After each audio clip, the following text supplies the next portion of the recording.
mengenal pribadi Rasulullah Sallallahu Alaihi Wasallam. Ya, saya mau tanya dulu, sudah pernah baca buku sirah? Ada yang sudah khatam? Sirah Nabawiyah? Belum, Kak. Belum, Kak. Belum, Di. Tapi yang penting sudah punya nih bukunya.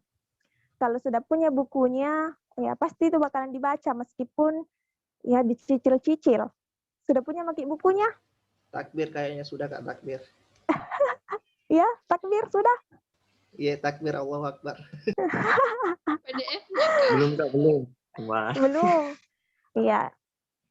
Jadi kita membaca sirah itu adalah bagian dari agama. Jadi anjuran dari agama itu untuk mempelajari sirah Rasulullah Sallallahu Alaihi Wasallam. Karena kenapa? Karena seluruh perbuatan, perkataan, bahkan diamnya sampai marahnya Rasulullah Sallallahu Alaihi Wasallam itu adalah sunnah, ya, yang harus kita contoh. Kenapa demikian? Karena pribadi Rasulullah Sallallahu Alaihi Wasallam atau akhlaknya Rasulullah Sallallahu Alaihi Wasallam itu adalah akhlak Al-Quran. Jadi bagaimana kita bisa mendapatkan sempurna ilmu Al-Quran yang kita baca ini? Ya tidak bisa sempurna kalau misalnya kita tidak mencontoh Rasulullah Sallallahu Alaihi Wasallam. Nah, begitu pula dengan ibadah-ibadah yang kita kerjakan. Nah, karena syarat sempurnanya ibadah itu apa? Syarat diterimanya ibadah. Ada yang tahu apa syaratnya?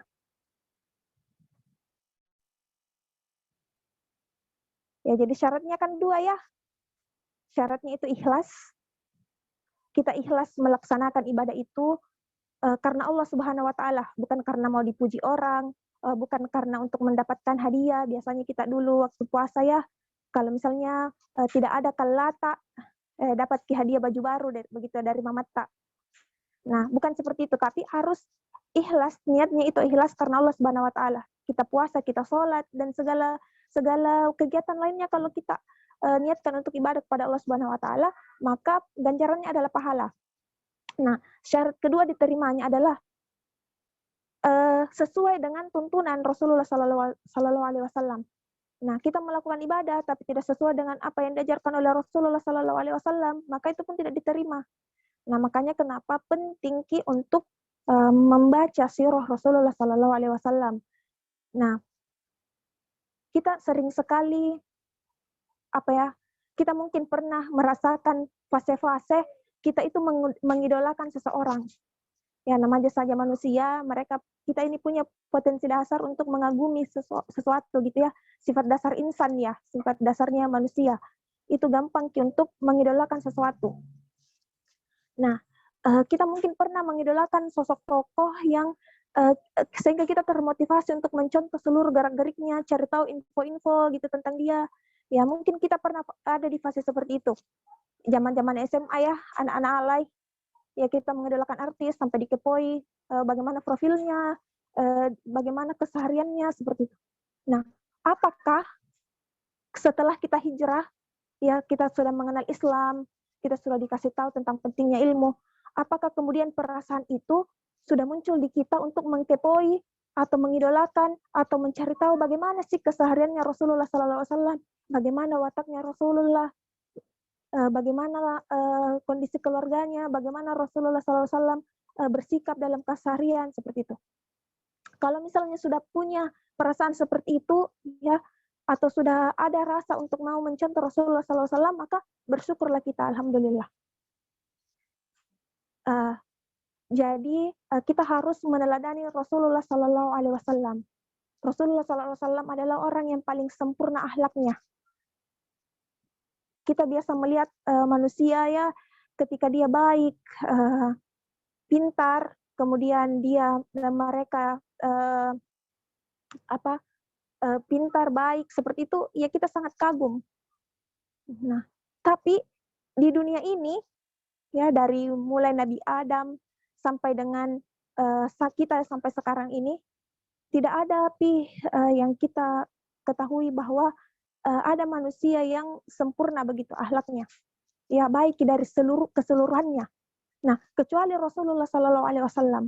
Jadi oleh karena itu akhlaknya Rasulullah Sallallahu Alaihi Wasallam itu dikatakan sebagai mukjizat. Di antara banyaknya mukjizat yang Rasulullah Sallallahu Alaihi Wasallam miliki, ya seperti mukjizatnya beliau yang bisa membelah bulan, gitu ya, mengeluarkan air dari sela-sela jarinya, membuat makanan menjadi banyak, ataupun Rasulullah itu pernah melaksanakan Isra Mi'raj, gitu ya. Dan mukjizat teragungnya Rasulullah adalah Al-Quran. Nah, di antara semua itu ada mukjizatnya Rasulullah itu akhlaknya yang mulia. Karena beliau ini bisa berakhlak mulia di keseluruhan, gitu ya. Dia baik terhadap anak-anak, dia baik terhadap istrinya, baik ke seluruh manusia tanpa terkecuali, bahkan kepada musuhnya. Nah, jadi akhlaknya Rasulullah itu dalam keadaan diam, dalam keadaan marah pun beliau tetap baik seperti itu. Makanya kenapa Aisyah mengatakan bahwa akhlak Rasulullah Sallallahu Alaihi Wasallam itu adalah akhlak Al-Quran, tidak ada celahnya. Beliau adalah manusia paling maksum, tidak ada cacat, gitu ya, tidak pernah melakukan kesalahan. Nah, itulah Rasulullah Sallallahu Alaihi Wasallam. Jadi ayo kita melihat ya bagaimana kemudian akhlak Rasulullah Sallallahu Alaihi Wasallam. Ya, jadi akhlak yang pertama dari Rasulullah Sallallahu Alaihi Wasallam itu adalah beliau adalah orang yang sangat pemalu, sangat pemalu. Jadi malunya Rasulullah Sallallahu Alaihi Wasallam itu lebih daripada seorang gadis yang dipingit. Ya, kita mungkin pernah lihat deh ada perempuan ya yang malu-malu kalau misalnya ada segerombolan, atau kita lah mungkin pernah merasakan kalau misalnya mau lewat di suatu tempat terus ada ikhwan yang bergerombol di sana, kita sungkan untuk lewat ya. Itu saking ya itu seperti itu. Ataupun ya bagaimana sih perasaan malu. Nah, Rasulullah Sallallahu Alaihi Wasallam itu lebih pemalu gitu. Jadi pernah diriwayatkan bahwa beliau itu waktu menikah dengan Zainab kalau tidak salah, orang-orang banyak tamu yang datang ya, namanya saja orang walimahan, banyak sekali orang yang datang.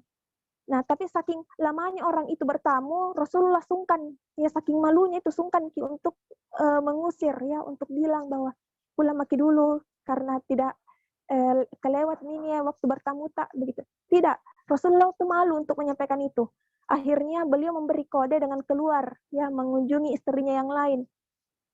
Tapi pas datang lagi ternyata orang ini tidak peka, para tamu ini tidak peka. Tetap saja mereka di situ gitu. Nah, akhirnya turunlah syariat untuk kita tidak boleh berlama-lama di rumahnya orang karena nanti takutnya kita mengganggu ya si pemunya rumah. Seperti itu. Jadi Rasulullah ini adalah orang yang sangat pemalu. Kemudian yang kedua adalah Rasulullah Sallallahu Alaihi Wasallam orang yang sangat dermawan. Rasulullah suka memberi gitu ya. Kita kan disunnahkan ya, diperintahkan untuk untuk ringan tangan memberi gitu. Sedekah, zakat itu merupakan bagian dari agama kita. Nah, siapa yang paling dermawan di antara semua manusia? Rasulullah Sallallahu Alaihi Wasallam. Jadi dulu pernah diriwayatkan bahwa ada seseorang Badui ya, suku Badui yang mendatangi Rasulullah Sallallahu Alaihi Wasallam. Dia mau meminta-minta harta dari Rasulullah Sallallahu Alaihi Wasallam ya, ghanimah, harta rampasan perang. Sampai saking barbarnya mungkin ya orang itu, namanya saja orang Badui ya, orang pedalaman dek. Mereka tidak mengenal adab ya. Karakternya mereka ya karakter orang kampung seperti itu ya. Akhirnya Rasulullah itu terdesak sampai beliau itu bajunya mengenai semak-semak yang berduri. Ya, sampai surbannya itu terlepas. Surbannya terlepas. Kalau kita mungkin sudah marah ya, apalagi posisi itu adalah seorang pemimpin.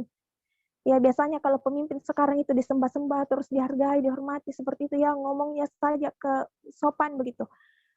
Nah, kalau kita di posisi seperti itu, tidak dihargai orang, pasti sudah marah. Tapi Rasulullah tidak.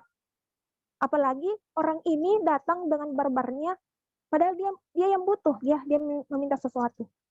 Nah, kemudian Rasulullah mengatakan bahwa demi Allah, aku tidaklah aku bukanlah seseorang yang pelit begitu. Seandainya saya punya ribuan unta, maka saya akan memberikan unta itu kepada kalian. Tapi kondisinya saat itu Rasulullah tidak punya apa-apa untuk diberikan begitu. Makanya beliau mengatakan, kalian itu tidak akan mungkin mendapatiku sebagai seorang yang pelit, tidak berdusta dan tidak penakut. Ya, jadi itulah halnya Rasulullah SAW. Beliau adalah orang yang sangat dermawan. Bahkan ada seorang, karena Rasulullah itu orangnya sangat suhud ya, meskipun beliau itu mempunyai baju ya, maksudnya punya baju khusus ketika beliau menemui pemimpin-pemimpin negara gitu ya, raja-raja negara lain lah begitu. Tapi dalam kesehariannya beliau itu adalah orang yang sangat-sangat sederhana ya dari segi pakaian. Bahkan beliau saking sederhananya pernah tidak memakai sendal gitu. Jadi ini merupakan yang harus kita contoh bahwa kita berpakaian, kita harus menempatkan diri dalam berpakaian itu sesuai dengan siapa yang mau ditemui.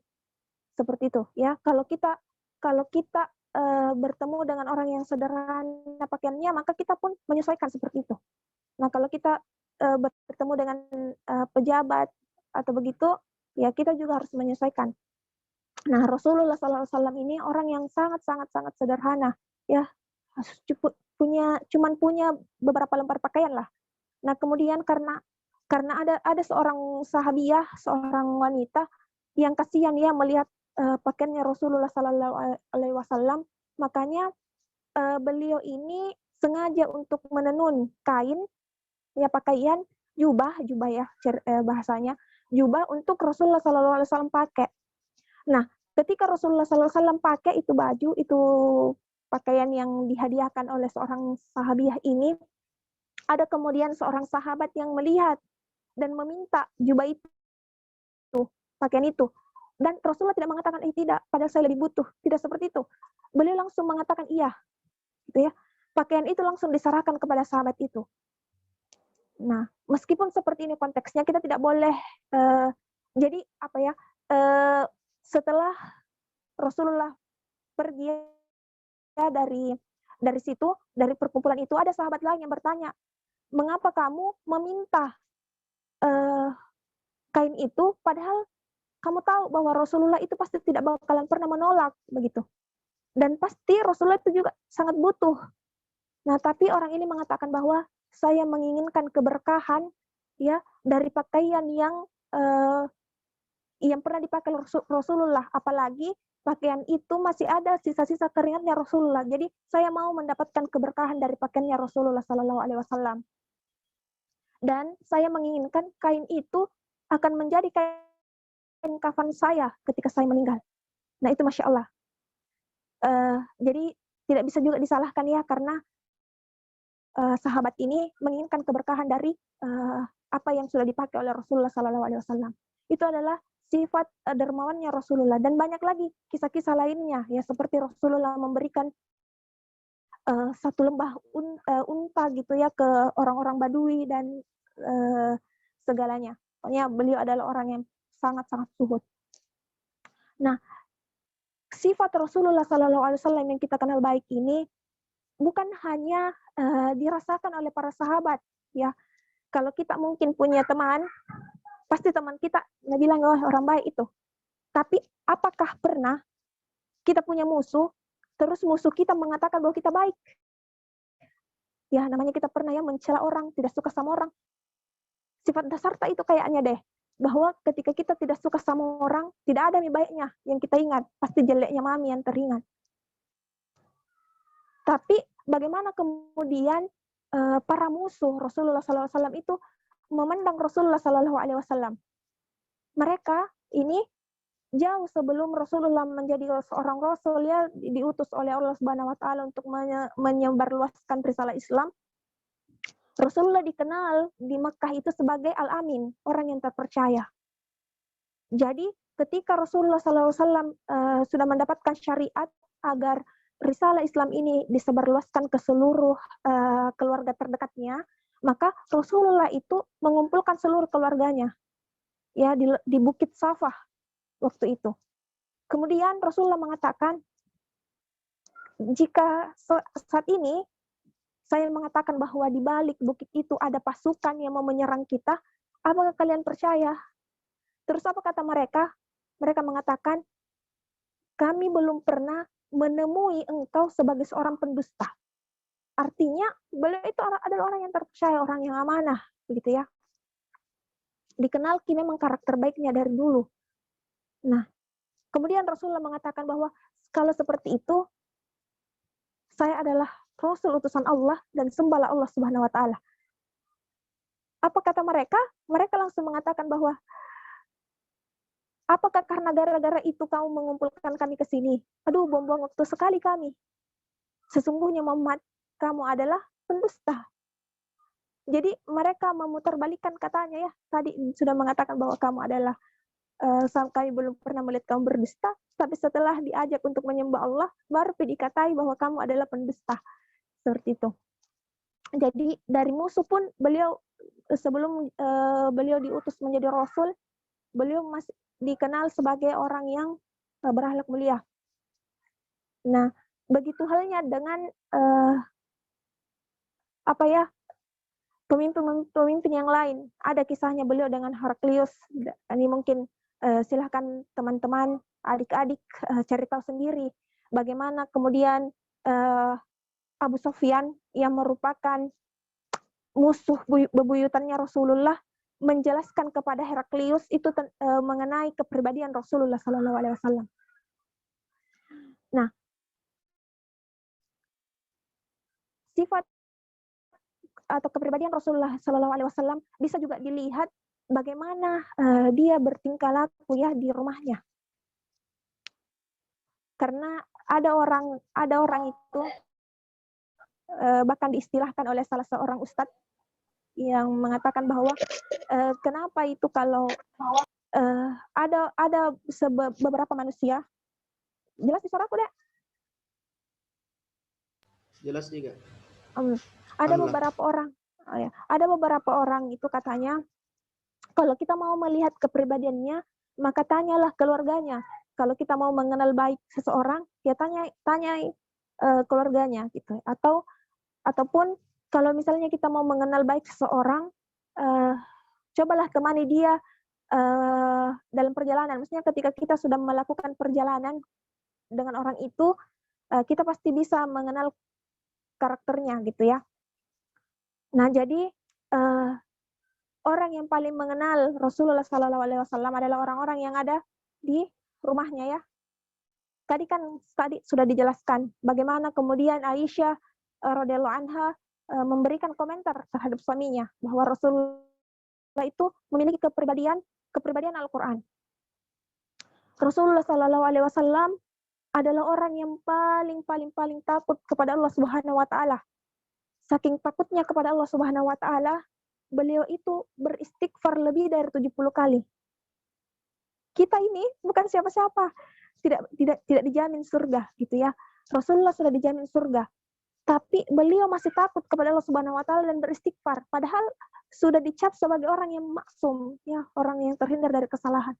Tapi ketakutannya kepada Allah Subhanahu wa taala, ya Allah, Masya Allah. Begitu. Jadi beliau beristighfar 70 kali. Beliau pernah sholat malam sampai kakinya bengkak.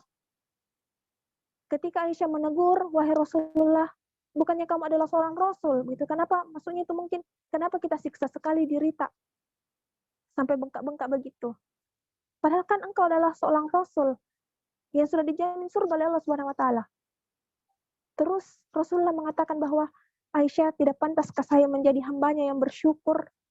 Ya Allah, Masya Allah. Itu. Rasulullah, aduh. Kemudian, bagaimana kemudian Rasulullah bersikap kepada anak-anaknya? Bahwa Rasulullah Sallallahu Alaihi Wasallam, saya tadi alhamdulillah ini, saya berterima kasih sekali sama Komsat Unhas dan Komsat Soshum, karena setelah dikasih kepercayaan ini, akhirnya saya kembali membaca-baca ya tentang sirah-sirah Rasulullah Sallallahu Alaihi Wasallam. Dan tadi yang membuat hatinya itu ketika membaca tentang bagaimana Rasulullah SAW membebaskan, mungkin ada yang pernah baca juga, membebaskan suaminya Zainab, karena Zainab menikah yang waktu itu menikah dengan ketika Rasulullah SAW hijrah ke Madinah. Zainab itu dia memilih tinggal, Zainab ini anaknya Rasulullah SAW dari Khadijah binti Khuwailid. Jadi Zainab ini memilih untuk menetap di Makkah karena dia tidak mau pisah sama suaminya. Sementara suaminya masih musyrik, ya, masih kafir. Nah, tapi Rasulullah SAW ini kondisinya sudah di Madinah. Nah, waktu itu di perang Badar, suaminya Zainab, ataupun berarti dia adalah menantunya Rasulullah, ya, ikut dalam peperangan Badar, tapi kondisinya dia adalah sebagai lawan, sebagai musuh. Coba bayangkan, menantu memerangi mertuanya, ya, berperang bersama mertuanya. Kemudian menjadi tawanan, ya, karena kekalahan waktu itu, suaminya Zainab ini menjadi tawanan perang. Dan Zainab waktu itu beliau ini tidak memiliki harta sedikit pun kecuali kalung yang menjadi hadiah dari ibunya. Jadi ibunya Zainab, yaitu Khadijah, waktu Zainab menikah memberikan kalung kepada Zainab, ya, sebagai hadiah waktu Zainab menikah. Nah, kalung inilah yang kemudian dijadikan tebusan Zainab untuk membebaskan suaminya. Karena kalau tawanan perang itu harus ditebus. Nah, ketika Rasulullah SAW melihat kalung itu, beliau langsung bersedih karena dia mengingat lagi bagaimana Khadijah, ya, Khadijah yang menjadi teman berjuangnya di masa-masa susah. Begitu dia tidak tega karena kalung itu adalah kalung pemberian istrinya, yaitu Khadijah. Dan dia juga mengingat anaknya yang bersendirian di Mekah, tidak ada saudaranya, tidak ada keluarga seperti itu. Karena seluruh keluarganya sudah hijrah di Madinah. Nah, jadi Rasulullah kemudian dengan bahasa yang sangat halus mengatakan kepada sahabat-sahabat yang lain, bolehkah tawanan perang itu atau suaminya Zainab itu dibebaskan tanpa harus membayar? Seperti itu. Jadi akhirnya suaminya Zainab dibebaskan tanpa harus membayar tebusan. Jadi kalung itu tetap menjadi miliknya Zainab. Itu adalah bukti bahwa Rasulullah SAW sangat menyayangi keluarganya. Dan bagaimana kemudian Rasulullah memperlakukan anaknya, yaitu Fatimah. Jadi ketika Rasulullah SAW bertemu dengan Fatimah, kalau misalnya Fatimah datang begitu, ya, menjumpai Rasulullah SAW, Rasulullah itu menyambutnya dengan berdiri. Kemudian saking dia sangat menyayangi anaknya, tempat duduk yang beliau pakai duduk itu dipersilahkan untuk diduduki oleh Fatimah, gitu. Ya, itu Masya Allah. Kemudian bagaimana Rasulullah SAW memperlakukan cucu-cucunya. Ya, jadi Rasulullah itu kalau sholat, cucu-cucunya, anaknya Fatimah ini, Hasan dan Husain, itu biasanya naik kuda-kudaan. Kalau Rasulullah sujud, mereka main kuda-kuda begitu, ya, naik di punggungnya Rasulullah SAW. Kalau kita mungkin sudah marah, ya, kenapa ini anak-anak mengganggu, jangan dulu pergi sini, jangan dulu ganggu ke anak kalau sholat gitu. Tapi Rasulullah membiarkan cucu-cucunya bermain. Nah, itulah bagaimana kemudian akhlak Rasulullah SAW pada keluarganya. Nah, kemudian akhlak Rasulullah SAW kepada anak kecil.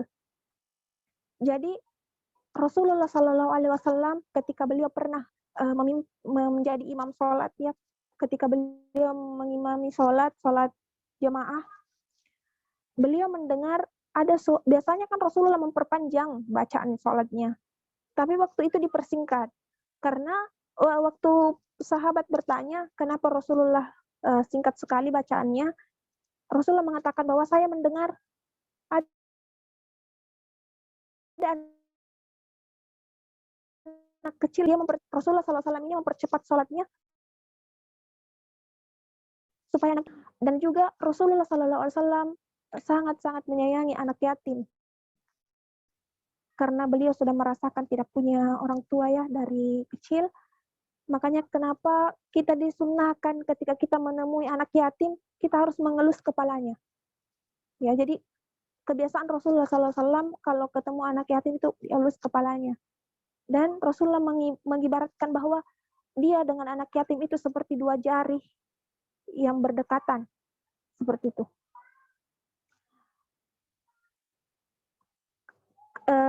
Selanjutnya, bagaimana akhlak Rasulullah SAW kepada pembantunya.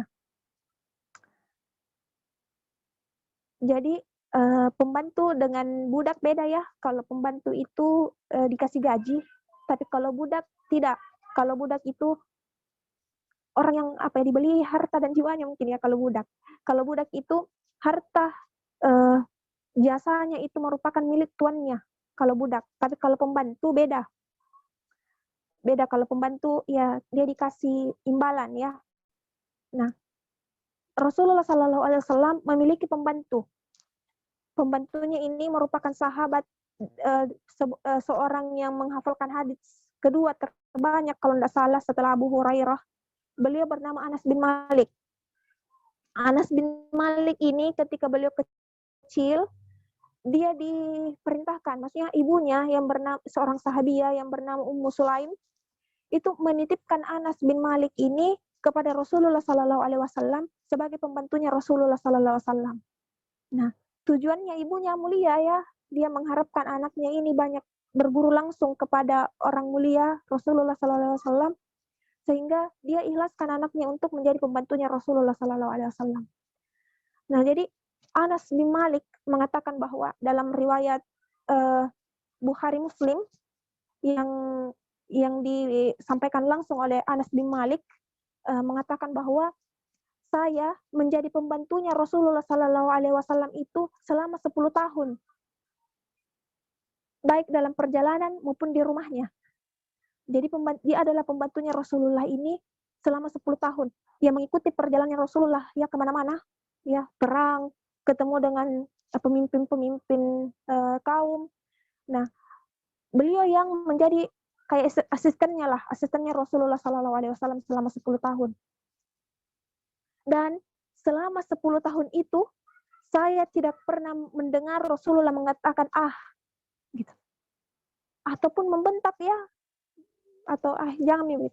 Saja tidak pernah beliau dengar.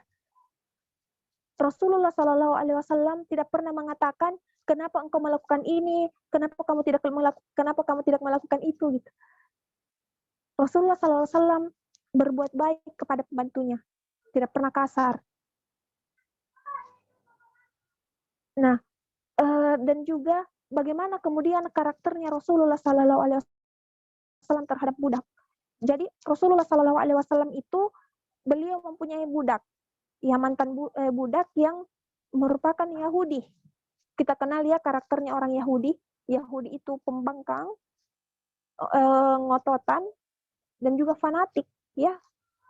Itu karakternya orang Yahudi. Tapi Rasulullah SAW mempunyai budak seorang Yahudi. Nah, ketika budak ini sudah dibebaskan ya sama Rasulullah SAW, budak ini sakit, Rasulullah SAW menjenguk budak ini, mantan budaknya. Karena dia melihat bahwa budak ini sudah kepayahan sakitnya dan mungkin kasihan masa dia harus diikhlaskan meninggal dalam keadaan kafir. Akhirnya budak ini didakwahi oleh Rasulullah SAW dan diajak untuk bersyahadat masuk Islam. Kemudian budak itu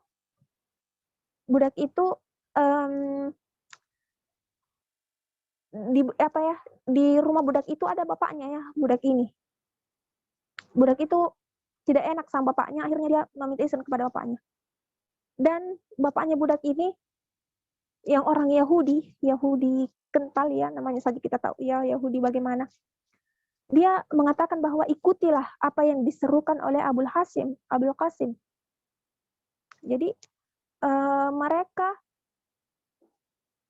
mengetahui bagaimana akhlaknya Rasulullah SAW, akhirnya dipercaya untuk masuk Islam. Nah, dan di akhir hayatnya Rasulullah SAW, beliau menasihatkan kepada seluruh sahabat di situ, yang ada di rumahnya ketika beliau sudah sakaratul maut, beliau menasihatkan untuk menjaga sholat, untuk menjaga sholat dan kemudian berbuat baik kepada budak-budak kalian. Jadi dua yang beliau nasihatkan, bahwa perbaikilah sholatmu, dan yang kedua adalah berbuat baiklah kepada budak-budak kalian gitu. Karena Rasulullah saja budak yang harta dan jiwanya itu merupakan milik tuannya. Jadi orang itu kadang semena-mena begitu sama budak. Budak tidak diperlakukan sebagaimana manusia. Ya, mungkin kita pernah nonton drama-drama Korea yang kerajaan. Ada yang suka nonton drama Korea yang kerajaan. Nah, kita di sana itu di film-film Korea itu ada namanya budak. Dari pakaiannya saja itu kelihatan kalau itu budak, karena jenis-jenis pakaian yang digunakan di kerajaan pun beda-beda. Kalau sutra itu untuk kalangan bangsawan. Nah, budak itu mereka yang menggunakan pakaian putih, kasar, yaitu budak. Mereka diperlakukan tidak manusiawi. Ya. Kalau kita mau lebih jelas lagi, coba kita pelajari bagaimana budayanya di India karena mereka sampai saat ini masih ada kasta-kasta kalau tidak salah. Kasta terendah itu sampai kalau mereka meninggal tidak mau diurus gitu, mayatnya tidak mau diurus sama dari kasta yang tertinggi. Nah, budak itu merupakan kasta terendah. Tapi karena kita adalah Rasulullah adalah orang yang mulia, akhlaknya sempurna, dan Islam ini setengahnya adalah akhlak maka kita diperintahkan untuk berbuat baik kepada semua orang. Makanya kenapa nasihat Rasulullah SAW sebelum menghembuskan nafas terakhir itu adalah perbaikilah sholatmu dan berbuat baiklah kepada budak-budak kalian. Nah, itu. Selain itu, Rasulullah SAW dari segi fisik, dari segi fisik beliau juga sempurna. Kita mungkin pernah mendengar bahwa manusia yang paling ganteng siapa kalau saya tanya, Ki? Manusia yang paling ganteng kan ada yang Nabi bilang Yusuf. siapa? Nabi Yusuf. Nabi Yusuf. Tapi ada yang meriwayatkan dan ini sahih bahwa Nabi Yusuf itu cuma mewakili setengah kegantengannya laki-laki. Jadi Nabi Yusuf itu cuma mewakili setengah kegantengannya laki-laki. Siapa laki-laki paling ganteng yang kita pikir? Pasti bilang bapakku saja dah. Takbir Bapakku yang paling ganteng. Takbir. Oh iya. Anda mah disebut Kidirita. Ya, jadi Nabi Yusuf itu cuman mewakili setengah kegantengannya laki-laki. Tapi Rasulullah SAW Nabi itu mewakili seluruh kegantengannya laki-laki. Karena dari segi fisik itu beliau sempurna. Bahkan ada sahabat yang meriwayatkan, dan ini riwayat sahih dari Imam Tirmizi yang mengatakan bahwa ada seorang sahabat ketika Rasulullah SAW berjalan bersama sahabat-sahabatnya yang lain, saya melihat Rasulullah SAW bergantian dengan rembulan gitu Dia melihat Rasulullah SAW, kemudian melihat rembulan, dan dia mendapati bahwa Rasulullah itu lebih indah daripada rembulan, gitu. Itu saking indahnya Rasulullah SAW dari segi fisik. Nah, oleh karena itu kita berharap sebagai seorang muslim, kita sebagai seorang muslimah yang hari ini kita sudah mengikrarkan diri tak menjadi bagian dari dakwah ya kan? Kita sudah gabung di organisasi ini, kita sudah menjadi kader KAM nih, kader Muslim negarawan. Berarti kita sudah berikhtiar, sudah mengasamkan diri tak menjadi pemegang panji-panji Islam ya, menjadi penerusnya estafet Rasulullah SAW, yaitu menyebarkan kalimat tauhid ya. Harapannya untuk seluruh masyarakat luas. Tapi kalau tidak bisa, ya setidaknya kita menegakkan Islam itu di diri tak, di diri pribadi tak. Oleh karena itu, dari sedikitnya ilmu yang hari ini kita pelajari, semoga saja menambah semangat kita ya untuk menjadikan Rasulullah Sallallahu Alaihi Wasallam sebagai satu-satunya pedoman, satu-satunya role model ya. Rasulullah satu-satunya yang harus kita contoh, gitu ya. Karena tidak sempurna keimanan seseorang ya kalau dia belum mencintai Rasulullah Sallallahu Alaihi Wasallam itu di atas dirinya sendiri dan di atas keluarganya, begitu. Jadi yang harus kita cintai pertama-tama ya tentunya Allah Subhanahu Wa Taala. Kedua adalah Rasulullah Sallallahu Alaihi Wasallam. Bagaimana bentuk cinta kita kepada Rasulullah Sallallahu Alaihi Wasallam?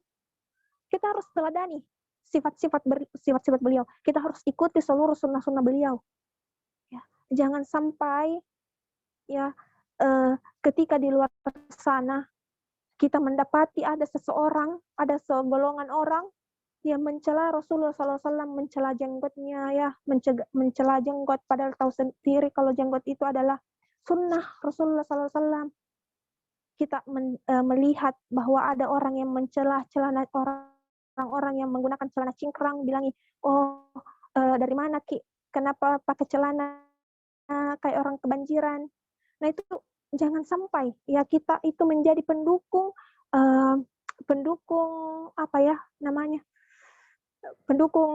stigma-stigma tersebut.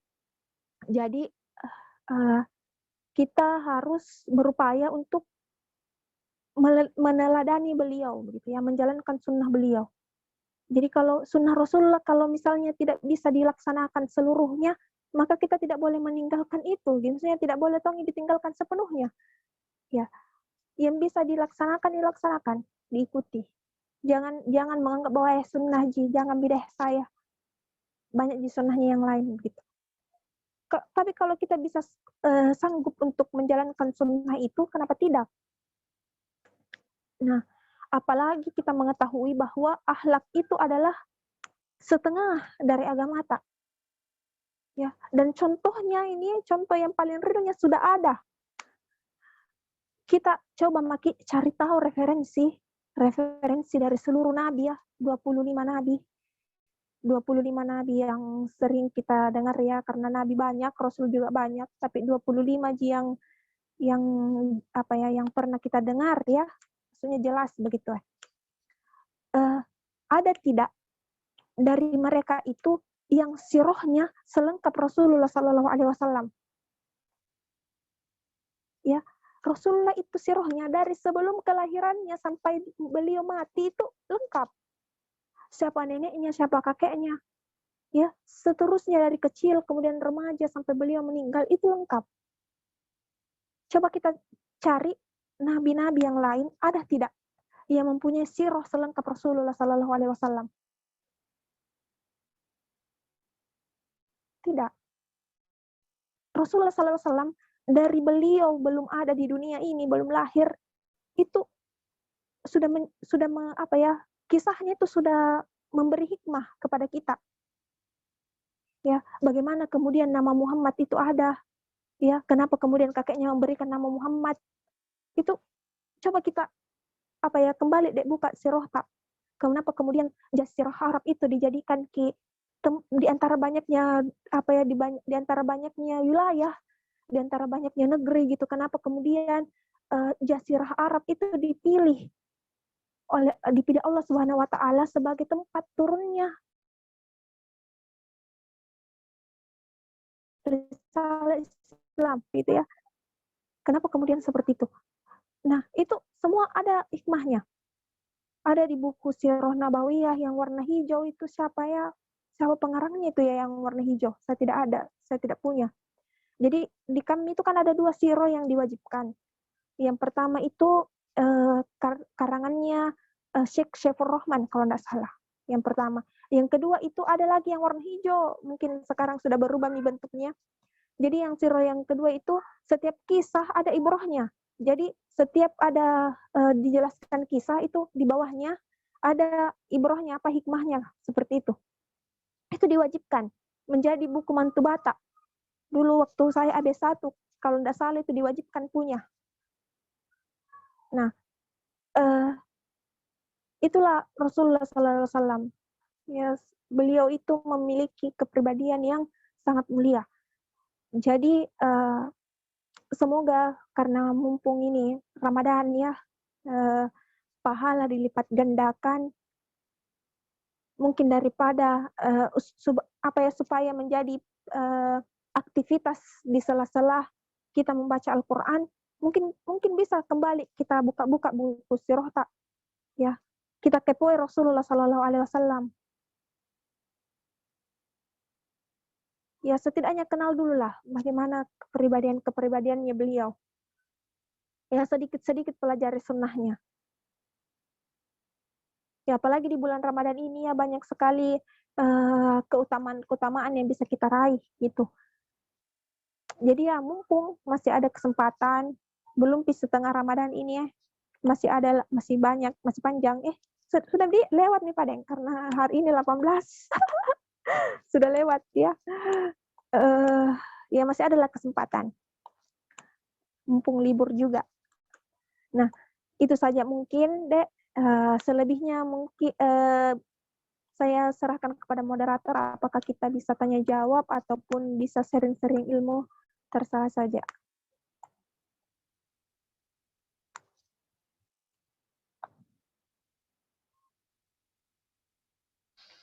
Ya, itu tadi penyampaian dari Kak Fatimah terkait bagaimana mengenal pribadi Rasulullah.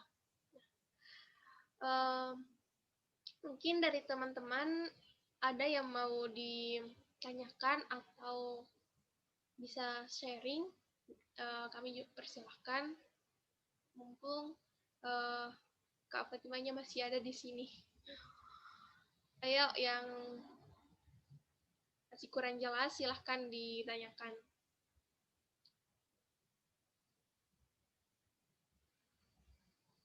Ada yang mau ditanyakan?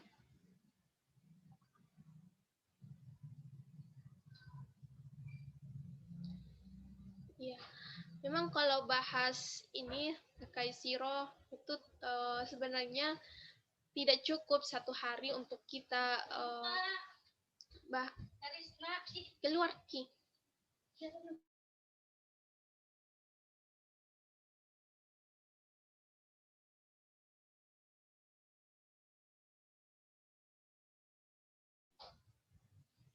Ya, mohon maaf tadi.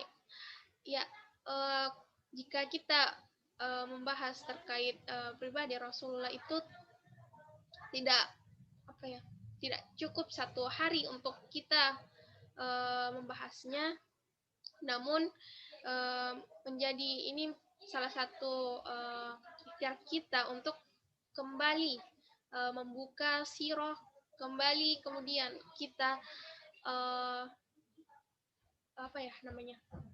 kembali kita mengingat perjuangan-perjuangan beliau dalam menegakkan agama ini. Mungkin dari teman-teman ada yang ingin disampaikan atau ingin ditanyakan, dipersilahkan.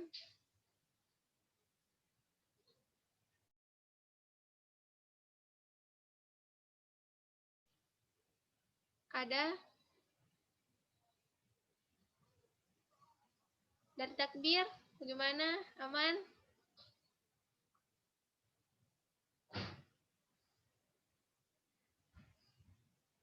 Afni, halo.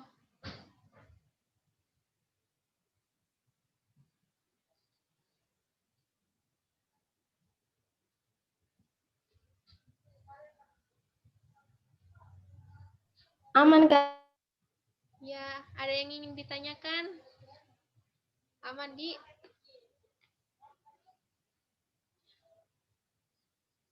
Ya, ini Kak, kalau gitu saya ingin sedikit bertanya Kak. Terkadang apa ya, kalau memang hari ini kita materinya masuk di otak kita, Kak, dipahami begitu Kak. Tapi kadang besok-besok mulai hilang begitu. Nah,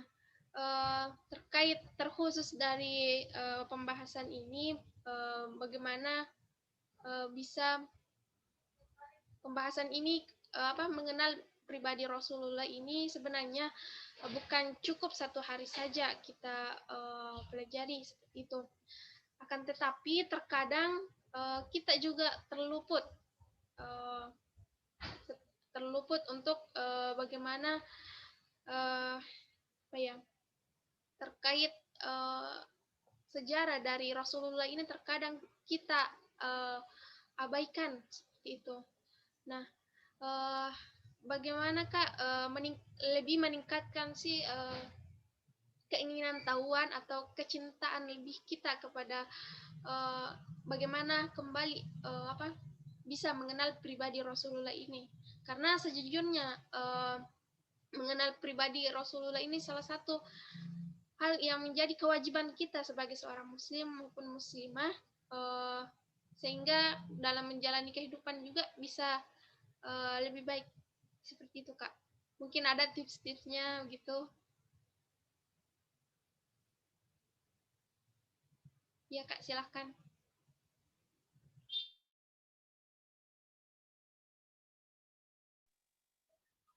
Masya Allah ya, dari Gusti Santi, dari Soshum. Masya Allah, ketua Soshum. Bagaimana Santi? Rasanya jadi ketua Soshum, Dek? Alhamdulillah. Alhamdulillah ya. Masya Allah. Ya jadi, ya sih, namanya saja kita manusia ya, manusia biasa. Kadang iman itu surut, kadang kipasang surut seperti itu. Cuman kita juga sebagai manusia biasa sering sekali, gampang sekali tuh jiwa terguncang ya, tidak. Ada sedikit galau seperti itu. Ada masalah sedikit, merasa orang yang paling aduh kenapa begini begitu. Apalagi menjadi mahasiswa. Ketika kita mahasiswa ada saja itu kadang-kadang hal yang bikin kita aduh ya Allah kenapa begini sekali begitu ya. Entahlah itu apalagi di semester akhir. Dulu saya merasakan tertekan batin itu karena penguji ya, bukan penguji, pembimbing begitu yang sering bikin PHP. Jadi di kondisi seperti itu sebenarnya larinya kita itu kemana gitu. Kalau kita mau mencari ketenangan, pasti larinya kan ke Allah ya, ke agama gitu. Jadi itu merupakan momen yang paling tepat untuk kita kembali belajar dari sirah Rasulullah SAW.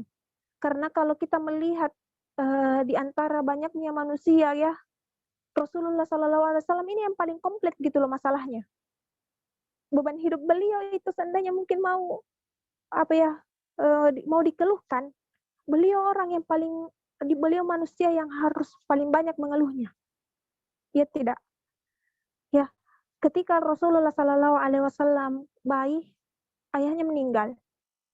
Ketika beliau lahir membutuhkan sosok seorang ibu, ibunya meninggal. Ya, di masa remajanya, anak-anak seusia remaja ya, dia menginginkan masa-masa remaja yang indah. Ya, tidak mau melewatkan masa-masa itu, tapi Rasulullah mengisi masa-masa remajanya itu dengan menjadi pengembala kambing. Ya, ikut sama pamannya menjadi pedagang keluar sana, dan itu pasti capek. Ya, ketika kemudian Rasulullah SAW di usianya yang memasuki usia 25 tahun kan menikah ya dengan Khadijah. Beliau merasakan menjadi suami, menjadi ayah. Sempat mengalami masa-masa indahnya pernikahan. Meskipun ya di sirah itu tidak secara jelas ya sebagaimana ibu-ibu zaman now menceritakan kisah rumah tangganya di sosmed saat ini gitu kan. Jadi meskipun tidak sejelas itu, tapi ya kita sebagai manusia biasa pun pasti Rasulullah mengalami problematika rumah tangga lah pastinya. Nah, kemudian di usianya yang 40 tahun sebagaimana penelitian ya yang mengatakan bahwa usia kemapanan seorang manusia itu di usianya 40 tahun. Jadi tingkat kemapanannya manusia itu di usia 40 tahun. Nah, di usia 40 tahun Rasulullah Shallallahu alaihi wasallam diamanahi dengan risalah yang sangat berat gitu ya, yaitu Islam. Di mana risalah ini tidak bakalan bisa dipikul oleh gunung, tidak bakalan bisa dipikul dengan apapun itu. Dan ini dibebankan kepada Rasulullah Shallallahu alaihi wasallam. Ya. Beliau dicaci, kemudian dihina, diusir, pernah dilempari batu, pernah dilempari kotoran, sudah pernah juga diguna-gunai orang ya, sudah pernah disihir ya, sudah pernah diracun. Rasulullah itu meninggal anaknya, meninggal omnya gitu. Jadi Rasulullah ini adalah orang yang paling masalahnya itu komplit begitu. Nah, jadi ketika kita merasakan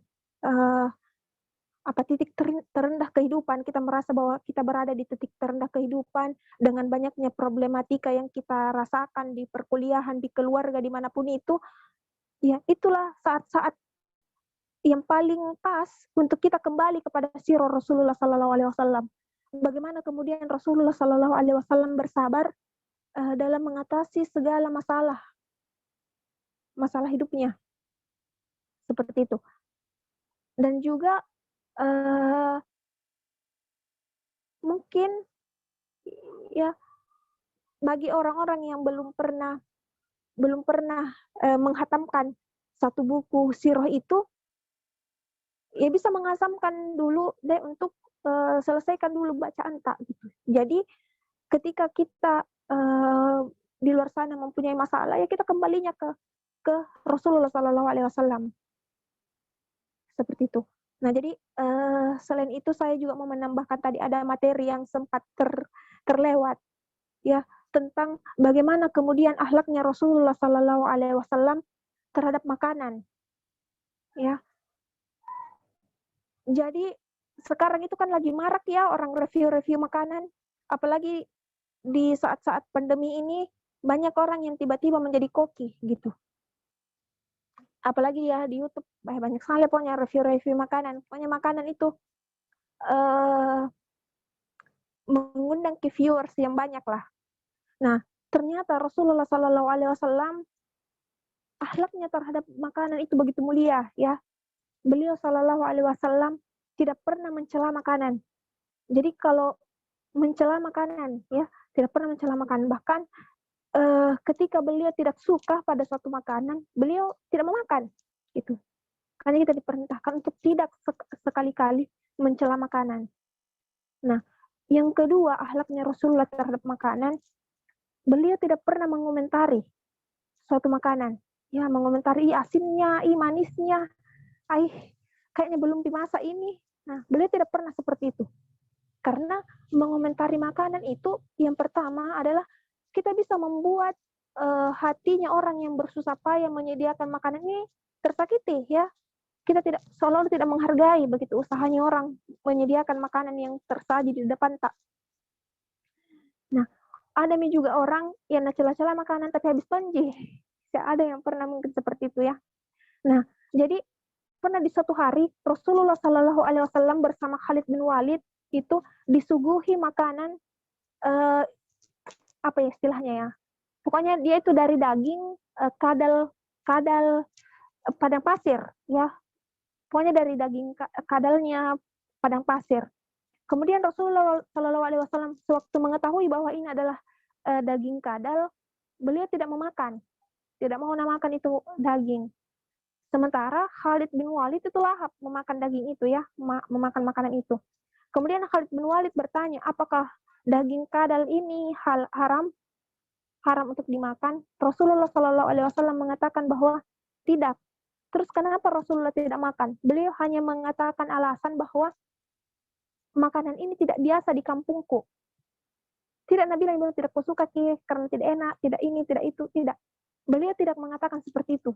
Ya seperti kebanyakan kita kalau disuguhi makanan yang tidak kita suka, ya kalau misalnya asin ya atau kurang manis pasti dibilang nih tidak enak, tidak ini, tidak itu, gitu. Nah itu kemudian ahlaknya Rasulullah. Kenapa kemudian saya bicarakan ini lagi, padahal sudah lewat nih tadi materinya, karena ini penting tidak. Apalagi makanan itu aktivitas harian kita ya. Kita diwajibkan untuk menyuguhi makanan kepada tamu. Kalau misalnya ada orang yang datang bertamu di rumah tak. Nah, jangan sampai kita datang bertamu ke rumahnya orang, sudah orang repot-repot sediakan makanan, terus kita cela-cela lagi. Meskipun itu ke teman tak sendiri, ya dia tidak enak cara memasak. Itu kan sebenarnya, aduh, meskipun itu ringan sekali diucapkan di mulut, tapi sebenarnya itu bisa menyakiti. Bukan akhlak yang baik. Nah, itu saja mungkin Dek. Santi, silakan misalnya kalau ada teman-teman yang mau menambahkan, dipersilahkan. Ya Kak, syukran. Tadi juga yang soal makanan. Dari teman-teman, mungkin masih ada. Bagaimana, saya tanya satu-satu dulu. Bagaimana Rahma? Bagaimana kabarnya? Andi Besar Rahma. Iya. Jaringannya yang kurang bagus. Adi Cut Rustika, bagaimana kabarnya, Dek? Halo. Alhamdulillah baik, Kak. Alhamdulillah. Ada yang mau ditanyakan, Dek? Materinya jelas? Alhamdulillah sangat jelas, Kak. Ya, alhamdulillah. Jam berapa sekarang? Kayaknya. Mami siap-siap juga berbuka nih, Kak. Ya. Bagi mau menyediakan takjil. Ya, Tawa yang ahwat-ahwat ini. Ya, mungkin karena sudah tidak ada yang ingin ditanyakan, materinya juga sangat jelas. Sebelumnya kami ucapkan Kak, syukran jazakillahu khair atas materinya pada sore hari ini. Banyak belajar dari kesempatan kali ini juga, dimana saya pribadi merasa kayak diberikan kembali pengingat begitu untuk ayo dibaca kembali sirahnya. Jangan lupa untuk dihatamkan. Nah, sebelum kita tutup agenda madrasah klasikal kita pada sore hari ini, saya ingin closing statement dulu dari Kak Fatimah sebelum kita tutup.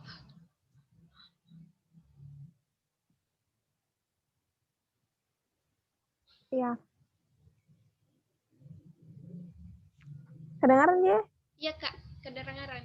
Oh ya. Jadi sebagai kata-kata terakhir, ya Allah. Ya semoga saja apa yang kita dapatkan hari ini menambah semangat kita ya untuk belajar lagi, untuk tidak pernah puas dengan ilmu yang kita miliki saat ini. Kita harus mencontohi bagaimana Rasulullah Shallallahu Alaihi Wasallam berakhlak, bagaimana kemudian Rasulullah Shallallahu Alaihi Wasallam beribadah, ya semangatnya Rasulullah Shallallahu Alaihi Wasallam. Ya kita hari ini ada dalam majelis ilmu ini, saya yakin sekali bahwa di hati tak semua ini sudah ada rasa kepekaan bahwa kewajiban saya adalah menuntut ilmu. Saya adalah seorang muslim, saya diwajibkan untuk menuntut ilmu. Ketika kemudian kita sudah menuntut ilmu, siapa lagi yang bakalan kita jadikan panutan kalau bukan Rasulullah Shallallahu Alaihi Wasallam? Ya, ketika kita sudah hijrah, ya sudah berazam saya hijrah ya Allah. Siapa lagi yang bakalan kita jadikan pedoman dalam beramal? amal kalau bukan Rasulullah SAW. Dan itu tidak bakalan mungkin sempurna kalau kita tidak membaca sirah, kita tidak mengenal beliau gitu ya. Namanya saja cinta. Cinta itu tumbuh kalau kita mengenal seseorang. Kita tidak bakalan mungkin mencintai Allah kalau kita tidak mengenal Allah. Saya tidak bakalan mungkin mencintai Santi kalau saya tidak kenal Santi. Ya, saya tidak bakalan mungkin mencintai Rasulullah SAW dengan cinta yang sempurna kalau saya tidak mengenal Rasulullah SAW kisahnya dengan sempurna. Seperti itu. Ya, jadi dengan cinta itu insya Allah kita pasti bakalan bersemangat dalam menjalankan sunnah-sunnah beliau. Ya, apalagi ya kita sudah dijanjikan bahwa Rasulullah SAW menunggu kita di mana, Dek? Ada yang tahu Rasulullah di padang mahsyar menunggu kita di mana? Ada yang tahu di mana Rasulullah SAW menunggu saat matahari itu sejengkal dari kepala tak? Ya, ada kemudian Rasulullah kemudian menunggu kita ya dengan keadaan yang penuh harap untuk bertemu hambanya. Itu di telaga Al-Kautsar. Ya.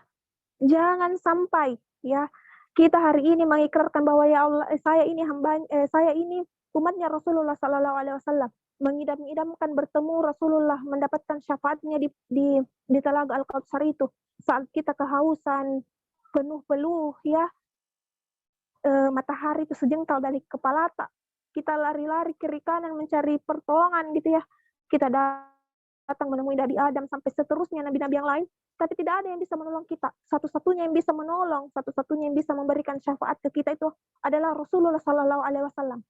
Apa jadinya kalau kita sudah berlarian ini ya, saya membayangkan diriku itu berlari menemui Rasulullah, mengaku-ngaku ya Rasulullah saya hambamu minta tolong Kak, bantu Kak.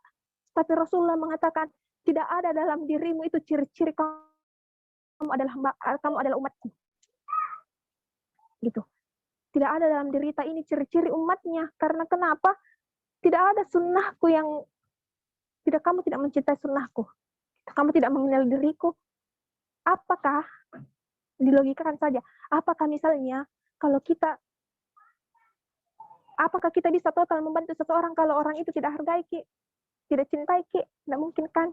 Ya pasti yang bakalan pertama ditolong adalah orang yang mempunyai cinta yang besar kepada kita. Nah jadi semoga hari ini ilmu yang sedikit ini menjadi pengingat untuk saya dan kita semuanya terkhusus untuk saya untuk lebih bersemangat dalam mempelajari, kemudian mengikuti, mengamalkan seluruh sunnah-sunnah Rasulullah SAW. Ya, itu saja mungkin. Semoga istiqomah semuanya, istiqomah di jalan dakwah, istiqomah di kami, istiqomah berislam.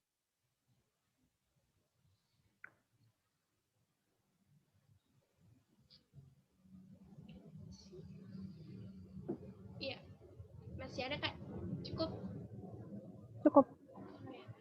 Ya, syukran Kak atas materinya pada sore hari ini. Semoga apa yang disampaikan bisa kita amalkan ke depannya, bisa sampai ke hati dan tidak keluar di telinga. Dan ayo kita kembali baca sirahnya untuk lebih tahu lagi pribadi dari Rasulullah ini. Sebelum kita tutup, marilah kita banyak-banyak mengucapkan marilah kita ucapkan hamdalah, alhamdulillahirabbil alamin, dan banyak-banyak beristighfar. Astagfirullahaladzim. Dan disempurnakan dengan doa kafaratul majelis.